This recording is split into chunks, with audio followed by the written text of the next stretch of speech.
Good morning sa'yo, Pisces. Good morning, mga bossing. Good morning ka, White Angel 1111. Good morning sa'yo. Ito ay pika card mo ngayong October 8 hanggang 15. Ito ay tungkol sa iyong career, kaperahan, at pag-ibig. Ito hindi lahat makaka-resonate kung kaya't kunin lamang at gawin lamang gabay ito sa iyong buhay. Sinasabi rito sa iyong career na maraming umaasa at maraming nagnanais ng humingi ng tulong.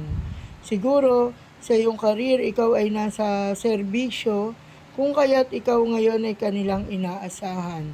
Ang iyong mga pangako ay naway iyong matupad lalo na kung ikaw ay kanilang ninanais sa mahalal. Sinasabi rin dito na kung ang iyong paghahanap buhay sa kumpanyang ito, ikaw ay lagi nilang inaasahan na may mga bagong idea para sa ikauunlad ng inyong kumpanya.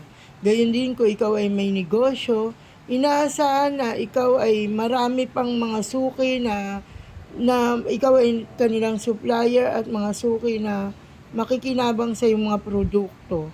Ikaw ay lagi nila inaasahan. Sa usaping pampinansyal ay kampante ka. Sinasabi rito na maayos ang takbo ng iyong pinansyal ngayong linggong ito. Sinasabi na magaling kang humawak ng pera at nababudget mo. Sinasabi rito na may kulang man, ngunit ito ay nasasapatan mo dahil magaling ka sa idea. Yung tinatawag na kaya mong mag-budget, lalo na sa mga pagkain, sa ulam, sa baon ng mga bata, isa kang huwaran pagdating sa pagbabudget sa inyong pinansyal.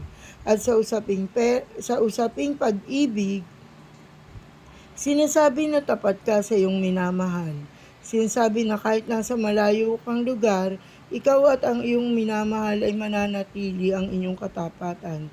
Sinasabi sa mga magkasintahan, binata at dalaga, na huwag munang papasok sa larangan ng tungkol sa pag-aasawa, sapagkat hindi biro ang pag-aasawa.